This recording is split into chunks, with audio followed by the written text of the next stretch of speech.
waa horraantii 1976 nolosha bini'aadamka iyo siday u noolaayeen waxay ahayd mid ka gedisan tan haatan jirta dhinac walba.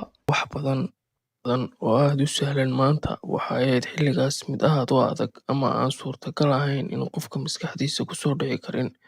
Isgaadhsiinta ugu fiican ee wakhtigaasi jirtay ama la awoodayay in la helo waxay ahayd taleefannada guryaha oo aad qaali ugu ahaa bulshada dhexdeeda. Tanna waa bidaayaddii ama hordhacii caalamka tiknoolajiga iyo war-isgaadhsiinta, iyadoo maalmo ka hor Bill Gates iyo Paul Allen ay dhammaystireen programming language-koodii ugu horreeyay ee bilowgii PC-ga ama personal computer-ka.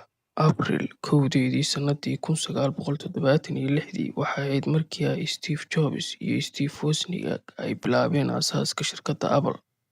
Labadan nin oo ahaa saaxiib waxay kulmeen 1971 waxaana isbaray nin kale oo labadoodaba la ahaa saaxiib lana odhan jiray Bill Fernandes.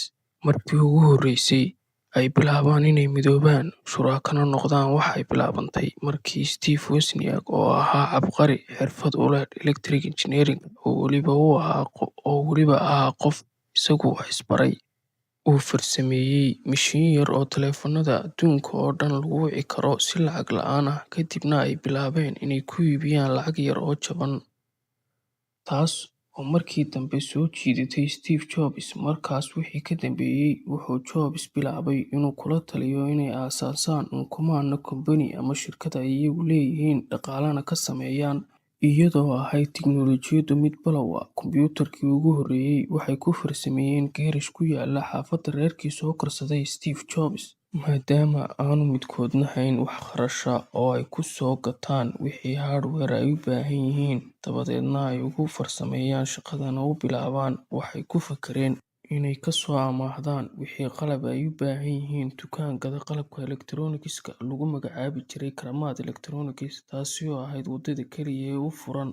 Waxayna ballan qaadeen inay ku soo celinayaan lacagta muddo 30 cisho gudahooda. Intaas wixii ka dambeeyay, waxay habeen iyo maalinba ku fogaanayeen guntigana u xidheen sidii ay u dhammaystiri lahaayeen kombuyuutarkan ay bilaabeen. Dadaal dheer iyo shaqo adag ka bacdi, waxay farxaddoodii u horreysay kowsatay markii ay dhammaystireen kombuyuutarkoodii u horreeyay uguna magac dareen Apple I. Qiimaha lacagta lagu gadayay ama markaasi lagu iibinayay waxay dhammayd $666, isla markaana wixii intaa ka dambeeyay waxay iska bixiyeen lacagtii lagu lahaa. Intaa wixii ka dambeeyay, waxay u guntadeen geeddi-socodka ay ku sameynayeen horumarkoodii si ay ugu tallaabsadaan soo saarista kombuyuutarkoodii labaad. Sannadii 1977 waxay ku guuleysteen inay soo bandhigaan kombuyuutarkoodii labaad, kaasoo la odhan jiray Apple II, oo qaab ahaan iyo muuq ahaanba ka duwan Apple I. Storage wax lagu kaydiyana waxa uu ahaa laba nooc oo kala ahaa cajaladaha yaryar ee wax lagu duubto iyo disk II oo ahaa floppy disk drive. Waa mid aad u arki karto inuu kombuyuutar yahay oo isla markaana lagu soo kordhiyay keyboard, mouse, shaashadda kombuyuutarada. Waxaa kaloo lagu xidhi karayay printer-ka lagu daabaco warqadaha, wuxuuna noqday kombuyuutarkani mid albaabo badan u fura. Intaa wixii ka dambeeyay, waxay noqotay Apple shirkad jirta oo yeelata shaqaale u shaqeeya, waxayna safka hore kula tartantay shirkado kale oo soo saarayay agabka kombuyuutarada sida Microsoft, IBM iyo kuwo kale. 1984 oo ah sanadun ka hor markii ay Microsoft soo saartay Windows, Apple waxay noqotay shirkaddii ugu horreysay ee samaysa kombuyuutar leh operating system graphic user interface, oo macnaheedu yahay inaad klik gareyn karto wixii aad rabto. 1985 waxaa shirkadda ka dhex aloosmay buuq iyo muran, kaas oo ka dhashay suuq-xumo la soo diristay shirkadda. Iyada oo eedda oo dhan dusha laga saaray Steve Jobs, waxaa shaqadii ka tegay oo iibiyay saamiyadii uu ku lahaa saaxiibkii Steve Wozniak, oo ku eedeeyay Steve Jobs inuu u wado shirkadda qaab khaldan. Kadibna kulan ay yeesheen saamileydii shirkadda ugu sarreysay, waxay cod buuxda ugu gacan taageen in Steve Jobs shaqada laga xayuubiyo, oo ahaa ninkii koowaad ee shirkadda aasaasay. Intaa kadib, wuxuu aasaasay shirkad uu ugu magac daray Pixar, oo ah shirkad qaabaysa filimada animation-iska ah, waxaana ku guuleystay awards ama jaaysado aad u badan. 12 sano oo markii laga joogo xilligii Steve Jobs shaqada laga ceyriyay 1997kii, waxay shirkadda Apple la soo diristay khasaare aad u xooggan iyo maalmo madow oo ay ku dhowaatay xaraash kadib markii ay shirkadda Microsoft soo saartay Windows 95 horraantii 1995kii, iyadoo Windows iibisay in ku dhow 8 milyan oo koobi oo ah Windows 95 shantii wiig ee ugu horreeyay. Taasina waxay keentay in dib loo sasabo Steve Jobs sidii uu shirkadda gacan uga siin lahaa, ama aynu si kale u nidhaahne, uu shirkadda u gacan qaban lahaa, iyadoo ay ka dhiman tahay 90 maalmood waqtigii shirkadda albaabada loo xidhi lahaa lana xaraashi lahaa. Waxaa ku soo laabtay Steve Jobs, madaxii sare ee shirkadda. Steve Jobs isagoo iibsaday intii badnayd ee saamiyada shirkadda, isagoo ahaa nin hibo u leh maamulka iyo ganacsiga, wuxuu isbeddello ku sameeyay shirkadda. 1998 oo ah hal guug kadib xilligii uu Steve Jobs ku soo noqday shirkadda, waxay Apple farsamaysay dabkana ka soo qaaday kombiyuutar cusub oo loogu wanqalay iMac, suuqana keentay, kaasoo noqday 1989kii kombiyuutarkii ugu fiicnaa uguna beecaamay iibka badnaa gudaha dhulweynaha Mareykanka.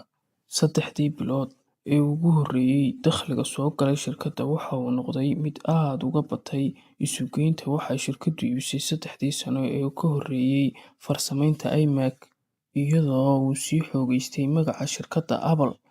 Bishii Tobnaad 2001, waxay shirkadda Apple iclaamisay iPad oo ah device yar oo lagu shubo laguna dhageysto muusigga, wuxuuna noqday mid soo jiitay indhaha caalamka. Isla sanadka gudihiisa, waxay Apple soo saartay operating system cusub oo la yiraahdo Mac OS X, oo ah mid aad loo qurxiyay loona naqshadeeyay, waxayna ahayd markii macaamiishii ku xidhnayd shirkadda Microsoft u soo wareegaan shirkadda Apple. 2 sano kadib, waxay Apple soo saartay kaydka muusigga ugu weyn adduunka, ama Music Library ee iTunes, oo markii ugu horreysay laga iibsaday 50 milyan oo heesood. Tan iyo markii uu Steve Jobs dib ugu soo laabtay shirkadda, waxay ku dhawaaqday guulo wax ku ool ah iyo korriin aan xad lahayn. Sannadii 2007, waxay Apple dhabbada u xaadhay ama ku dhawaaqday tallaabo cusub oo hor leh, ahaydna mid lama filaan ah. Waa bilowgii iyo aasaaskii taleefannada caqilka ah ama smartphone-ka, iyadoo fikirka iyo farsamada intuba ka soo maaxdeen Steve Jobs. Bishii Juun ee sanadii 2007, waxay Apple iib keentay taleefankeedii ugu horreeyay iPhone, kaasi oo noqday mid soo jiitay shucuurta ama indhaha dadyowga adduunka. 3 bilood ee ugu horreeyayna, tirada moobillada ay iibiyeen waxay gaadheen 1.4 iPhone. Intaa wixii ka dambeeyay, wuxuu noqday inay si joogto ah u soo saaraan moodelo cusub sannad kasta.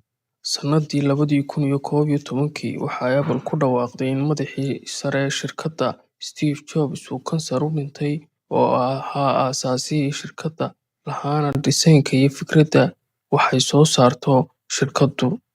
Haddaba, markaad garowsato, naftana u sheegto wax kastoo dhinac kasta kaa xiga inuu sameeyay qof adigoo kale ah, oo aan garaad iyo caqli toona ku dheerayn, waa wax jira inaad nolosha wax ka beddeli karto ama ku soo kordhin karto wax cusub. Haddaba, tani waxay tusaale cad u tahay, kana marag kacaysaa guusha, horumarka iyo isbeddelka qofka bini'aadamka ah inay tahay mid ku xidhan naftiisa. Inuu qofku haysan dhaqaale maaha cudurdaar, waxaana tusaale kugu filan in shirkaddii ugu weyn uguna qaalisan koonkan aynu ku noolnahay lagu bilaabay lacag yar oo 500 ah, taasi oo weliba amaah ahayd.